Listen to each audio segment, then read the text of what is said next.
You will never know what you are made for until you go through fire. We don't want to go through anything. Anytime we encounter a challenge, we want to flee. We want to take flight. Whether in our marriages or in our finances, in our relationships and all that. Instead of us confronting the issue and finding out the solution and how to go about it and going through and enduring in order for us to come to the other side and know what will come out of us, we always like to take flight. We want to be comfortable all the time. But my dear, you will never know what you are made for until you go through the fire, until you go through the waters. That is why when you read Isaiah 43, it tells you that when you go through the fire will not burn you and the water will not overwhelm you. You will survive. You will come through the other side. And then when you come to the other side, you realize that you have changed. You are a new person. Something has birthed out of you. You will get to know yourself better. Find out what you are capable of. And it will prepare you for another challenge. We are made for war. There is nothing that you will go through that is not common to man. So today, I don't know what you are going through currently, and you don't understand, and you don't know why things are messy. You don't know why things are not going the way you want them to go. But whatever that you are facing today, I want you to know that you are made for it.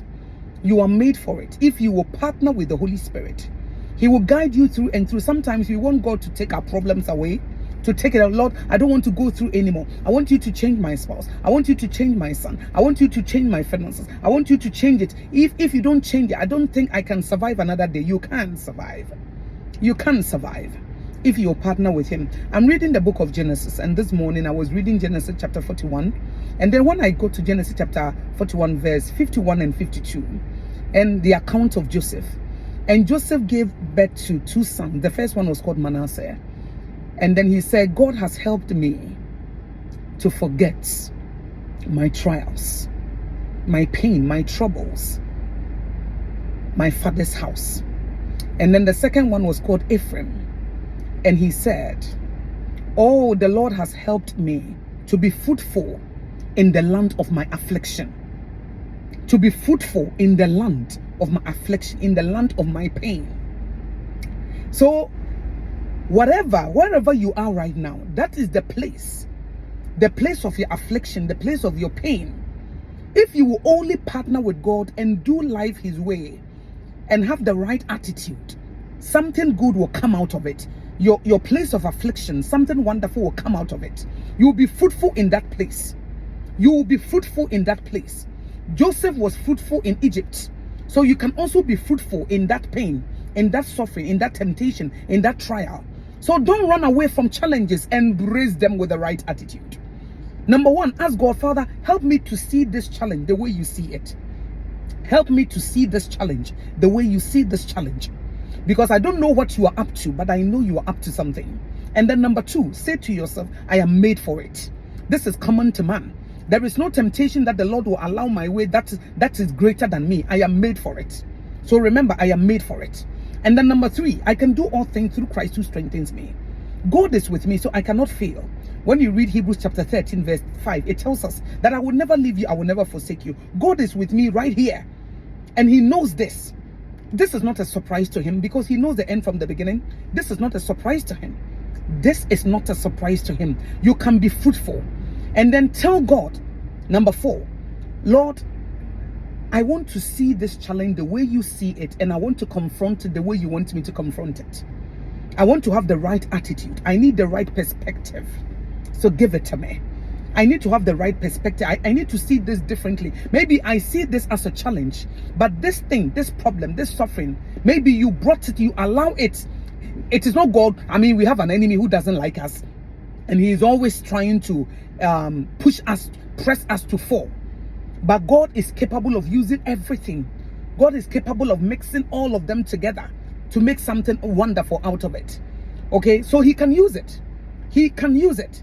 So He said, Lord, whatever that you want me to learn in this season, I don't want to take flight. If you want me to go through this, you will give me the grace to go through it. You give me the grace to go through it. And then finally, number 5, ensure that every blessed day of your life, you will go to God with whatever burden that came and cast it upon Him, and then receive His grace. receive his power, receive his mercy. When you read Hebrews chapter 4 verse 16, it tells us to enter boldly before the throne room of grace and receive mercy and obtain grace in times of need. There will be a time of need. And even when you read Ephesians chapter 6, it tells you there will be an evil day. Evil day will come. And the storms of life, it comes to the believer and the unbeliever. Because Jesus said the one who has built his house on the rock and the one on the sand, they all face the same challenges. The same challenges came their way. But the one whose house is built on the rock, that is Jesus. Jesus is your advantage. Jesus is the one who will give you the grace that you need to go through it, the empowerment that you need, because the grace of God is not only to our salvation, but it is also a divine enablement. I don't know what you are going through today, and you are telling God, Lord, take this problem away, take this challenge away. I don't want to be in this marriage anymore. I don't want to be in this workplace anymore. I don't want to be in this space. I don't want to be in this family. Please take your time. If the Lord wants you there, then he knows that that fire will purify you, will refine you, and birth something out of you. Okay? And birth something out of you. You are anointed to go through hard stuff. I want you to know that you are anointed to go through hard stuff or hard situations. And at the end of it all, you will realize that that fire has purified you. You will encounter God in that challenge. In your dark places, God is there. The same way that when you read Genesis chapter 1, verse 2 coming, it tells you that the earth was formless and empty, and darkness covered the deep waters. But the Spirit of God was hovering over the surface of the waters, and God said, let there be light. He called for light out of darkness, that chaotic situation. He was able to bring shape and form to that situation. So my dear, you may desire that the Lord will take that challenge away. Will take you from that marriage, will take you from that workplace, but take your time. It is not all the time that the Lord will take your problems away. Sometimes he allows you to go through the challenge, and his grace is available for you. Wherever that you are weak, he is strong, and then you will endure and come through the other side. The testing of your faith will produce endurance. Allow endurance to do its work. James chapter 1 verse 2 downwards. Allow endurance to do its work, so that you will be perfect, complete, lacking nothing. You get to a point where you will not be attached to anything. You'll be content in your situation. So I want you to know that maybe you are desiring that God will take that marriage away, will take that man, that woman, or whatever it is that you are going through today. But you are made for that challenge. If you allow him, he will use it to make you, to refine you, to prune you, so that you'll be a vessel of gold that will be used by the King. Go through it like Jesus Christ. The Bible said, for the joy set before him, he endured the cross, despising the shame. Now he has been given the name that is above every other name. He sits at the right hand of God, okay, a throne of honor. He went through something. Jesus went through something. He did not get the name that is above every other name on a silver platter. He was made for it. He fought for it, okay. He earned it. So you will also earn your name and your place in life, because no matter what the enemy throws at you, you will survive and you become better. Something good, something wonderful, a talent, an ability will come out, and you realize that, oh, I didn't know that I'm capable of doing this. So I'm here to encourage you. Don't give up because you don't understand. When you don't understand, trust God, because he knows what he is doing. That fire, that water will not burn you or overwhelm you.